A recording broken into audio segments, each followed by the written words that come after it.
आजकल बड़ा चला है, युद्ध चला है पाम ऑयल के अगेंस्ट में, जी, जी, कि जी। पाम ऑयल जो है एक तो होता ऑलमोस्ट हर चीज़ में है, जितने भी जी, प्रोसेस्ड जी। फूड आ रहे हैं सब हाँ, में पीछे पाम ऑयल लिखा होता है। हाँ। तो पाम ऑयल की क्या एक्चुअलिटी है, मतलब कितना नुकसानदायक है? जी।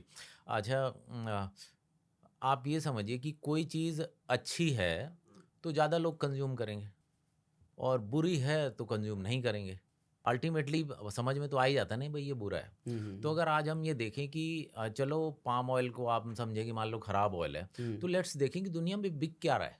हुँ, so which is the largest selling oil in the world, है ना? अगर हम ये देखने की कोशिश करें तो today to your surprise palm oil is the largest selling one single oil in the world, which is around 45% of the entire oil. entire oil consumed in the world। वाह! 45%, ऑलमोस्ट 50% कह हुँ, सकते हैं कि जितना भी ऑयल बिक रहा है उसका ऑलमोस्ट आधा पूरी दुनिया में पाम ऑयल ही बिक रहा है। अगर इतना बेकार होता तो यूज़ नहीं होता। और इनफैक्ट अभी कुछ दिन पहले जैसे कि मैं एक स्क्रॉल कर रहा था यूट्यूब पे, कुछ एक शॉर्ट मैंने देखा और कोई भाई साहब ये कह रहे थे कि यार हाइड्रोजनेटेड ऑयल जो है वो बैन हो गया है बाकी कंट्रीज़ में, यूएस यूरोप वगैरह में, और इंडिया में बिक रहा है, तो इंडिया में ये फूड सेफ्टी डिपार्टमेंट क्या कर रहा है, इसको बैन क्यों नहीं कर रहा है ना? इस टाइप का कुछ वीडियो था।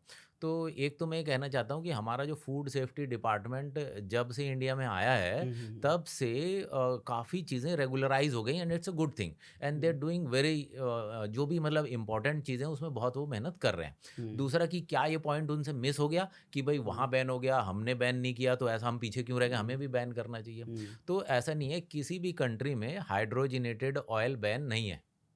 हाइड्रोजनेटेड ऑयल किसी भी कंट्री में बैन नहीं है, ना इंडिया में बैन है, ना यूएस में बैन है, ना यूरोप में बैन है। हुँ, बैन क्या है? वो क्या होता है कि जब भी आप ऑयल को हाइड्रोजनेट करते हैं, तो उसके जितने भी डबल बॉन्ड हैं, सबको आप सैचुरेट कर देते हैं।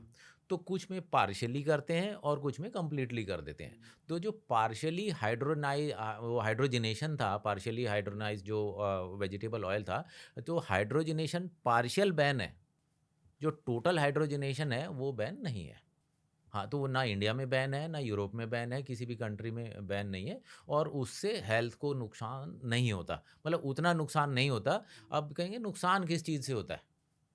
तो नुकसान है ओवर कंज़म्पशन से। लिमिटेड क्वांटिटी में हुँ, किसी भी ऑयल से नुकसान नहीं है, ओवर कंज़म्पशन से सबसे नुकसान है। अब मैं एक आपको एक अगर रिपोर्ट दिखाऊँ, तो ये अगर हम एक ये रिपोर्ट देखेंगे, आप स्क्रीन पे दिखा दीजिएगा, तो इसमें पाम ऑयल नंबर 1 ऑयल है।